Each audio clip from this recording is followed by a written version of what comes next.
Assalamualaikum dan salam sejahtera. Secara langsung, anda bersama saya, Iswan Husin. Dan saya Nur Hafilah dalam Knock Knock Use News.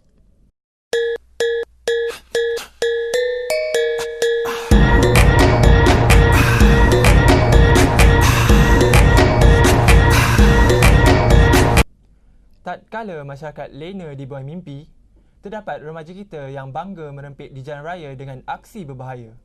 Aksi mereka ini sudah cukup menggerunkan masyarakat dan mampu membahayakan nyawa mereka sendiri dan juga nyawa orang lain. Apa sebenarnya yang mereka ingin tonjolkan?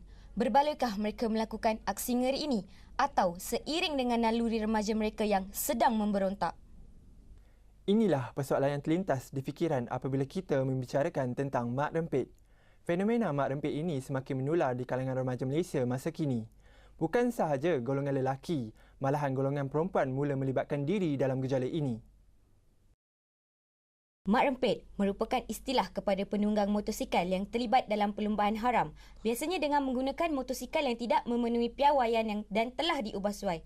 Malah ada juga mak rempit yang tidak mempunyai lesen sah, tidak membayar cukai jalan dan menaiki motosikal curi. Mak rempit biasanya bergerak secara berkumpulan dan akan berlumba di tengah-tengah kota pada malam minggu.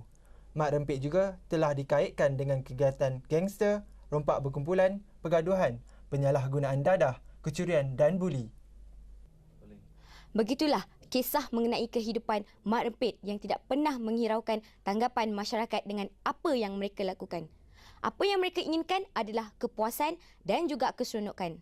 Bagaimana pihak berkuasa menangani isu ini? Ikuti kupasan lanjut bersama wartawan Knock Knock Use News Nur Sheila Fazin.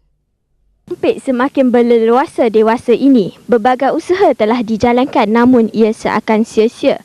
Persoalannya, apakah peranan pihak berkuasa dan bagaimana isu ini ditangani? Saya kini berada di cawangan trafik IPT Kajang bagi mengupas isu ini dengan lebih lanjut bersama pihak berkuasa.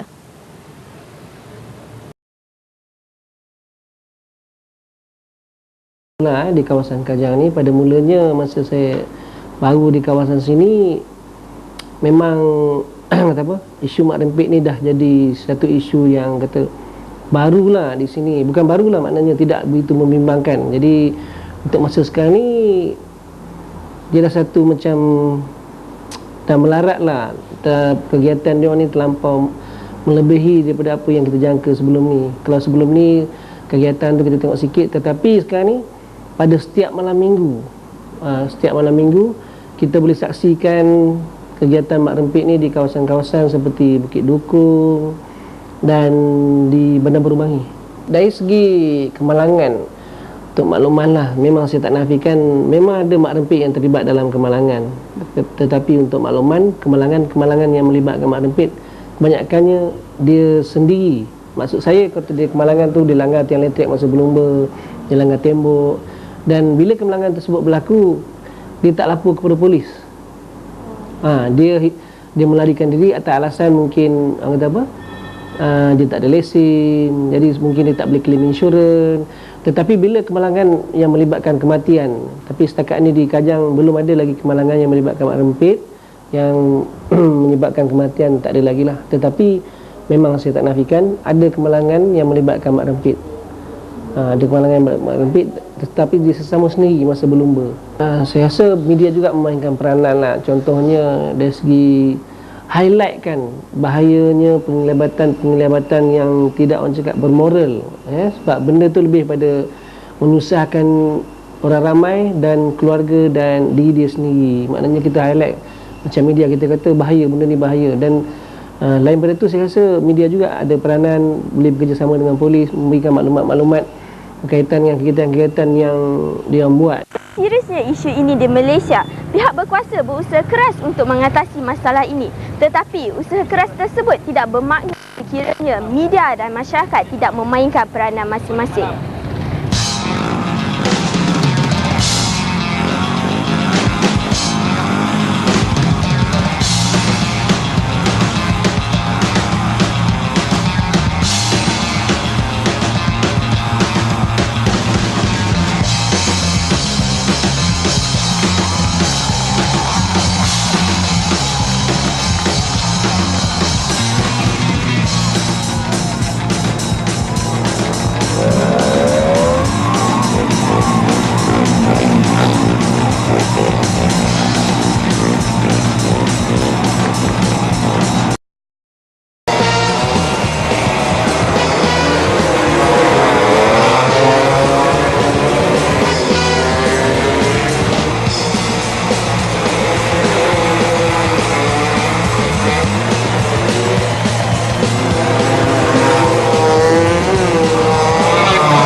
dilihat sebagai medium dalam menyampaikan maklumat kepada orang ramai.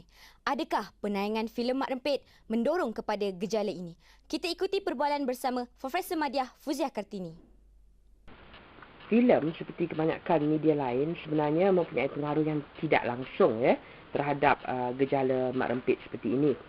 Kalau dalam filem-filem itu memaparkan Mak Rempit sebagai hero, sebagai wira yang hidup dengan penuh keseronokan, penuh keenakan dan menggambarkan gejala-gejala moden dalam kehidupan hari ini, jadi mungkin itu akan memikat penonton-penonton. Bila dia memikat penonton, maka dia akan menambahkanlah gejala Mak Rempit ini. Tapi kalaulah dalam media boleh memainkan peranan dalam arti kata memberikan laporan-laporan tentang kesan-kesan buruk yang akan berlaku ataupun betapa menjadi Mak Rempit ini tidak membawa apa-apa manfaat dalam kehidupan kita. Kalaulah media banyak mengeluarkan laporan-laporan yang menunjukkan gejala-gejala buruk yang terhasil akibat daripada perbuatan menjadi Mak Rempit ini, mungkin dia akan membantu dari segi memberikan memberikan satu kesan kepada pembaca-pembaca atau penonton-penonton, pengguna-pengguna media ini tentang hal itu, bahawasanya hal ini tidak baik bagi kita. Kalau kita terlibat dengannya, tidak membawa apa-apa faedah dalam hidup kita. Juga kalau media ini membawa ataupun melaporkan statistik misalnya ataupun data daripada pihak-pihak berkuasa, umpamanya pihak polis ataupun pihak jabatan-jabatan tertentulah yang mengawasi hal ini, mungkin statistik yang menunjukkan akibat-akibat yang berlaku itu boleh memberikan kesan kepada mereka yang berminat dalam gejala Mak Rempit ini.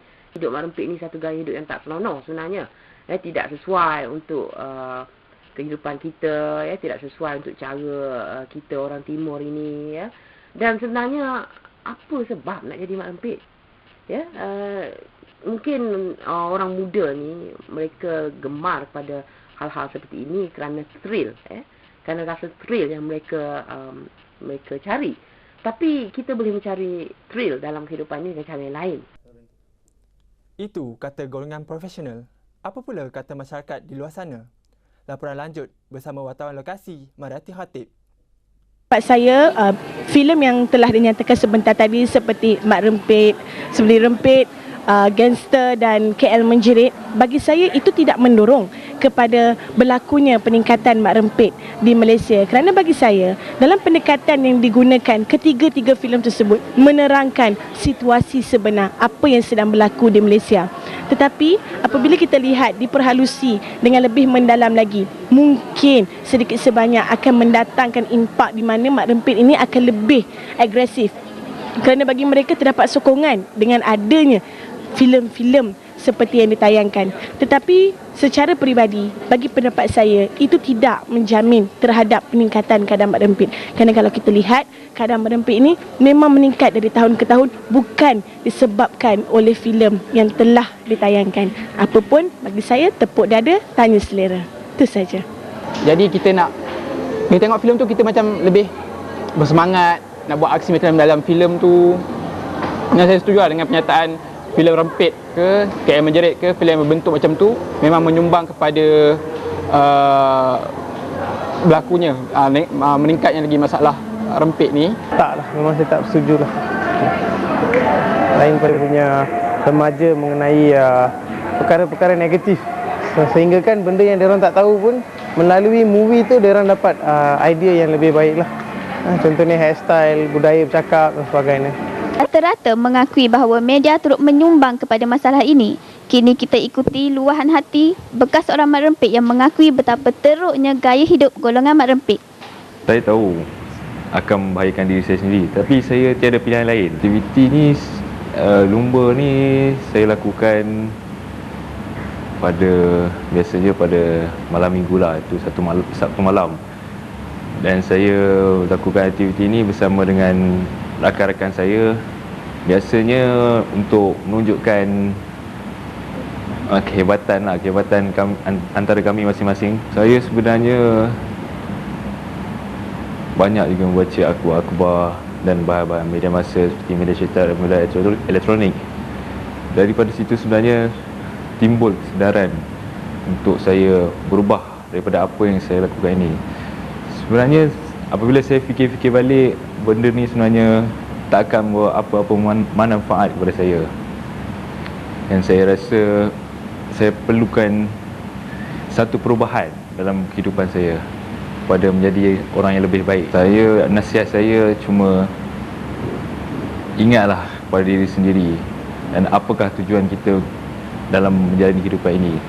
Fikirlah yang kita ini ada keluarga, ada rakan-rakan, dan saya juga menyuruh kepada mereka supaya hentikanlah aktiviti-aktiviti yang tidak bermanfaat ini, kerana ia tak membawa apa faedah-faedah yang baik kepada diri sendiri, keluarga, masyarakat dan negara.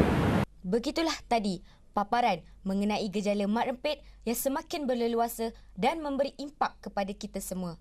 Media, masyarakat dan pihak berkuasa harus bertanggungjawab menangani isu ini dengan lebih mendalam. Ini kerana remaja merupakan aset negara.